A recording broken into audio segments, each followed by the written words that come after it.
Hi friends, இன்றைக்கி நம்ம சேனலில் மஷ்ரூம் ஃப்ரை எப்படி பண்ணலான்னு பார்க்கலாம். எல்லா டைம்லையும் சாப்பிட்றதுக்கு ரொம்ப நல்லாயிருக்கும். இதுக்கு தேவையான பொருட்கள்லாம் என்னென்னு பார்க்கலாம். எனக்கு இந்த மாதிரி ஃப்ளவர் மஷ்ரூம்ஸ் கிடச்சிருக்கு. இதே மாதிரி எந்த மஷ்ரூம்ஸ் கிடச்சாலும் இதே மெத்தடில் நம்ம செஞ்சுக்கலாம்.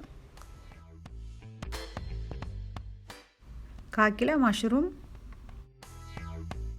பெட் கிராம்ஸ் தேவையான அளவுக்கு,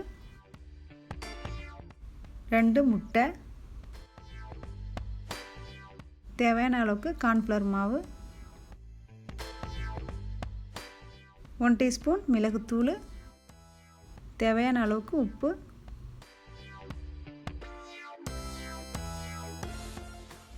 இதில் மிளகுத்தூளும் உப்பும் சேர்த்து நல்லா மிக்ஸ் பண்ணிக்கிறேன்.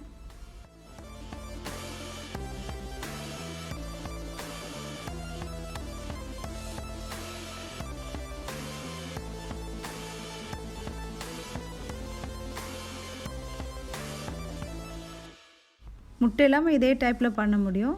நம்ம மிளகுத்தூளும் உப்பு போட்டு தண்ணி ஊற்றணும் 2 டீஸ்பூனும், கூட கொஞ்சம் தண்ணி ஊற்றி எக்ஸ்ட்ரா இதே மாதிரி செஞ்சோம்னா அதுவும் ரொம்ப சூப்பராக இருக்கும். அப்படின்னு ட்ரை பண்ணி பாருங்கள்.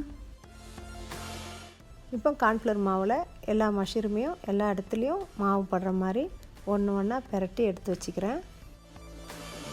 இப்போ ஒரு அடுப்பில் பேன் வச்சுக்கிறேன். 1 டீஸ்பூன் 2 ஸ்பூன் வரைக்கும் எண்ணெய் ஊற்றிக்கிறேன். இந்த மஷ்ரூம் பொரியறதுக்கு தேவைப்படும். இப்போ பெரட்டி வச்சுருந்த மஷ்ரூமை எடுத்து முட்டையில் முக்கிடலாம். முக்கிட்டு ப்ரெட் கிராம்ஸில் அதுலேயும் நல்லா பெரட்டி எடுத்துட்டு இப்போ பேனில் ஒன்று ஒன்றா தனித்தனியாக வச்சிடலாம்.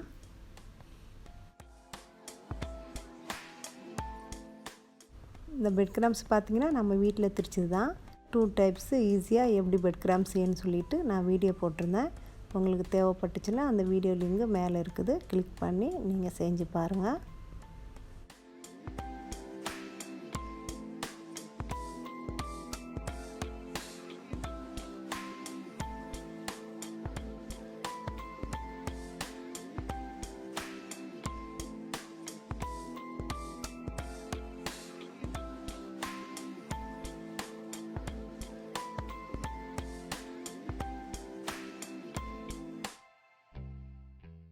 இதெல்லாம் இப்போ நம்ம ஃப்ரை பண்ணி எடுத்துட்டோம். இப்போ 2வது ரவுண்டு மறுபடியும் இதே மாதிரி வச்சிடுறேன்.